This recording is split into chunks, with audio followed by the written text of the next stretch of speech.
Airbase तबाह हो गए, एक एयरबेस आपके सामने है। चलिए 2 सेकंड के लिए आपने चंडीगढ़ के ऊपर वो डाली, आपने एक सिरसा के ऊपर डाली जो आपका क्लेम था दिल्ली की तरफ आ रही थी, जो दिल्ली और सिरसा को नहीं ढूंढ पाया, तो वो मिसाइल का मैं करूं क्या? कह रहे हैं कि उन्होंने कई हिंदुस्तान के कई पावर ग्रिड ठप कर दिए। ओ यस, चलिए जी, पावर ग्रिड ठप कर दिया। आपके स्टूडियो में लाइट कैसे आ रही है?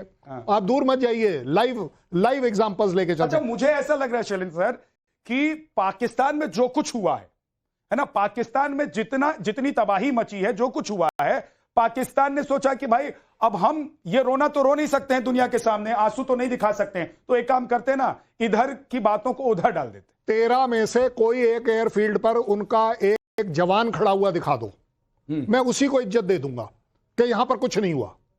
बड़ी सी अच्छा, चलिए कोई बात नहीं। कोई ये तो आपने देख लिया S-400, आपके अंदर तो गट्स हैं दिखाने के। दिख रही है आपको S-400? हम तो सीना ठोक के दिखा रहे हैं, ठीक है ना? प्रधानमंत्री खड़े होके दिखा रहे हैं कि देखो भाई, इसी से मारा है तुमको। नहीं, मैं कहता हूं, और इसी से हमने अपने आप को बचाया है। तो फाइटर जेट भी एक खड़ा है और दूसरी तरफ हमारा एयर डिफेंस सिस्टम भी खड़ा है। नहीं चलिए, वो तो उन्होंने क्लेम नहीं किया कि कोई फाइटर जेट डाउन किया है, उन्होंने तो क्लेम यह किया है कि एयर डिफेंस सिस्टम S-400 को हमने तोड़ दिया। भाई साहब, ये जो खड़ा है ये आपके लिए एक मॉडल खड़ा है क्या? मैं कहता हूं अगर आपका एयर डिफेंस सिस्टम इंटैक्ट है, कोई एक तो दिखा दो। अरे टूटा ही दिखा दो, मैं उसे भी सीधा मान लूंगा। आपके पास से जो ड्रोन आए वो तो हमने दिखा दिए, आपके पास से जो मिसाइल आए वो हमने दिखा दी, आपके वहां से जो रॉकेट आए हमने दिखा दिए।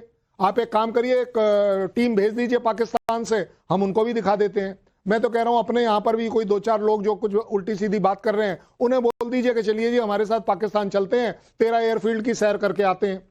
क्योंकि आपका कहना है कि डैमेज हुआ या नहीं हुआ आप देखना चाहते हैं, प्रूफ चाहते हैं। बंद करिए ये प्रूफ। मतलब मुझे ऐसा लग रहा है, ये प्रूफ जीजे सर, मुझे ऐसा लग रहा है कि पाकिस्तान को ना सिर्फ, देखिए हमारे सैनिकों ने जवाब दिया, कल मोदी जी ने साफ साफ कह दिया, क्या हमने और हमारी सरकार ने यह तय कर लिया है कि जब तक पाकिस्तान आतंक के रास्ते को नहीं छोड़ेगा तब तक हम उसको सोने नहीं देंगे, चैन से बैठने नहीं देंगे। मैं तो समझता हूं कि ये कल जो प्राइम मिनिस्टर मोदी जी ने मैसेज दिया है वो एक स्ट्रॉन्गेस्ट मैसेज इतिहास में दिया है, अपने हिंदुस्तान के इतिहास में कभी भी कोई भी प्राइम मिनिस्टर ने इतना स्ट्रॉन्ग मैसेज नहीं दिया। ये एक वो मैसेज था, एक वो डेक्लरेशन थी, ये वो प्रोक्लेमेशन थी दुनिया को कि अब हिंदुस्तान एक साउथ ईस्ट एशिया में सुपर पावर बन के इमर्ज हो चुका है, आ चुका है।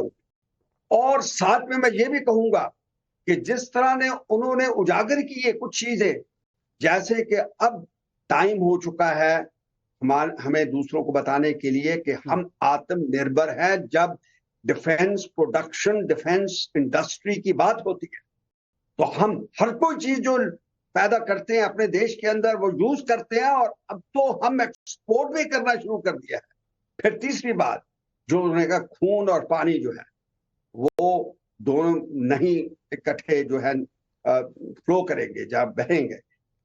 फिर मैसेज उन्होंने दिया टॉक्स एंड ट्रेड, जो बातचीत के साथ नहीं कर रहा। तो ये ऐसे जो उन्होंने मैसेज दिए हैं होम कौंसिल अपने लोगों के लिए भी, अपने ऑपोजिशन को भी, ये जो सबूत ब्रिगेड कभी कभी सबूत मांगना शुरू करता है, उनको ये पिक्चर्स देखनी चाहिए, ये आप जो इमेजेस दिखा रहे वो देखने चाहिए। दुनिया तो देखेगी पाकिस्तान के अंदर अभी पाकिस्तान की पॉलिटिकल मिलिट्री को जूते पड़ेंगे, क्योंकि जब उनके लोग ये देखेंगे, सोशल मीडिया में तो जाएगा ही वहां पे कि देखिए आपने उनका कुछ नहीं कर पाए, आपने बाल बिंगा नहीं कर पाए, उनका एयर डिफेंस सिस्टम भी वैसे खड़ा हुआ है, उनके एयरफील्ड भी ऐसे खड़े हुए हैं, और जो बिल्कुल बॉर्डर के साथ लगते हैं, बिल्कुल बॉर्डर के साथ खड़ा हुआ है सामने। शान जी, लेकिन एक बात जो प्रधानमंत्री की तरफ से, हमारी तरफ से बहुत क्लियर कह दी गई, कल प्रधानमंत्री ने एक लंबी लाइन खींची कि भाई हम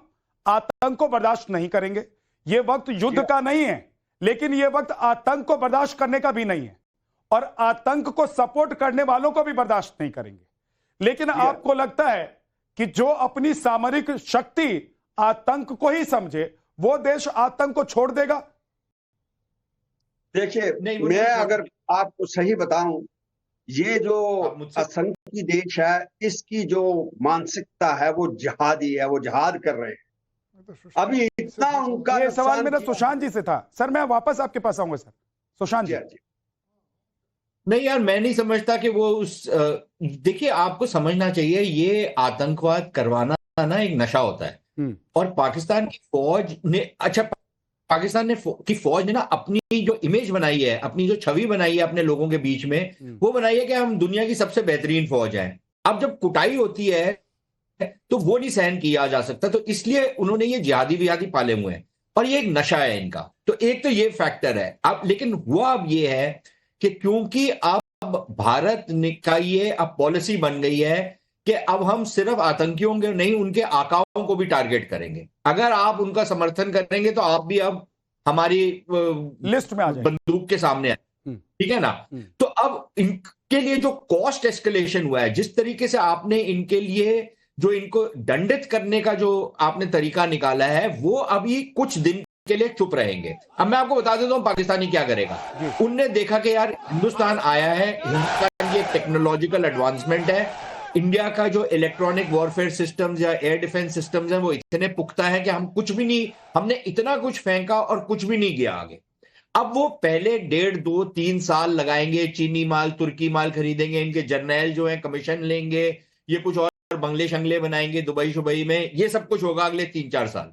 उसके बाद ये दोबारा से आने की कोशिश करेंगे। ठीक है, आप ये लिखवा के रख लीजिए। लेकिन तब तक हम लोग भी आगे बढ़ गए होंगे और इनकी इतनी अगली बारी भी अभी एक और राउंड होना है और फिर इतनी कंबल कुटाई दोबारा से होगी और उस बार फिर इतने पे नहीं रोकी जाएगी। इस बार तो एक गुहार लगा रहे थे, चीखे मार रहे थे ना, अगली बारी वो भी परमिशन नहीं होगी।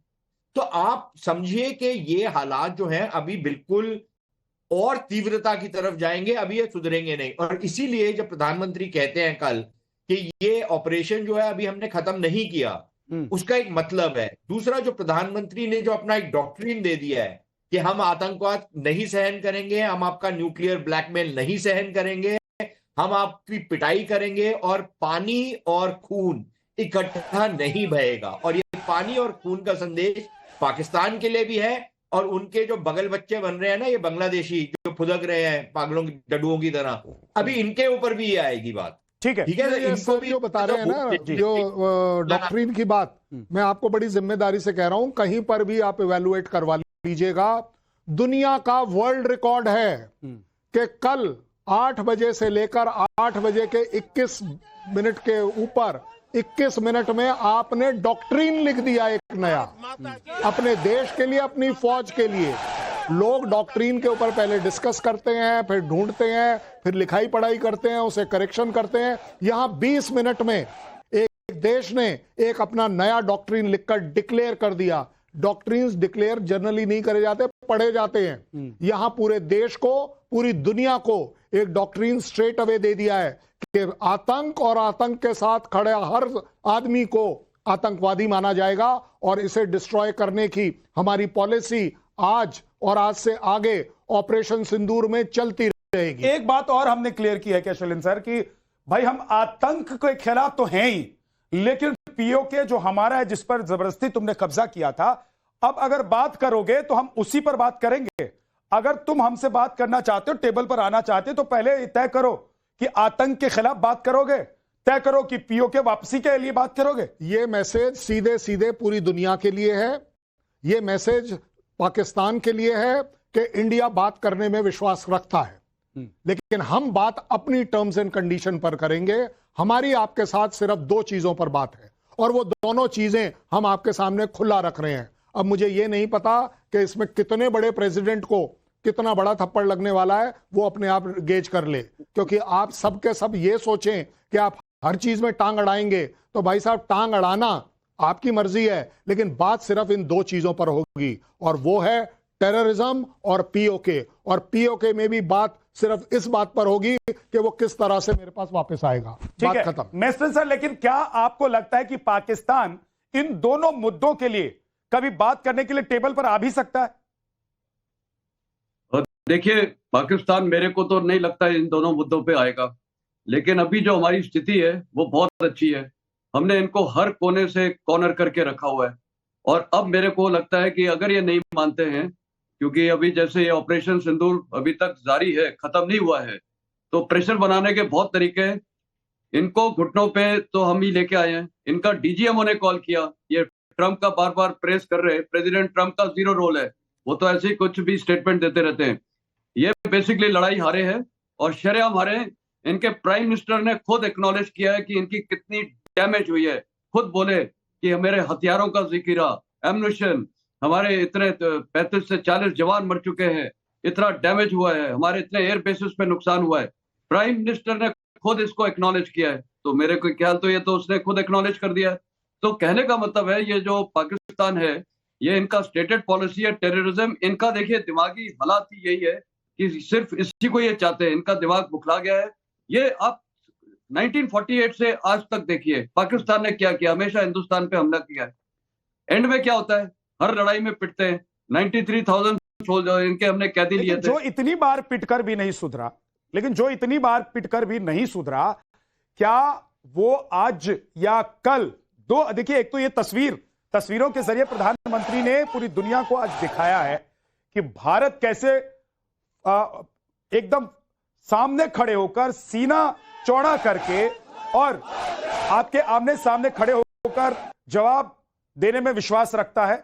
और हम कोई पीठ पीछे से हमला करने वाले नहीं हैं। हम आपके पीठ पीछे से आपको कुछ नुकसान नहीं पहुंचाने वाले। जो करेंगे खुल्लम खुल्ला करेंगे। तो एक तो ये तस्वीरों के जरिए मैसेज है। दूसरा मैसेज जो कल प्रधानमंत्री की तरफ से था, आपको लग रहा है कि पाकिस्तान जो कई बार पीटा है इन्हीं बातों के लिए, वो इस बार सुधरेगा? तो देखिए पाकिस्तान की एक साइकोलॉजी है, वो सुधर ही नहीं सकता। जब हम पाकिस्तान बोलते हैं, हम बोलते हैं पाकिस्तान के जनरल और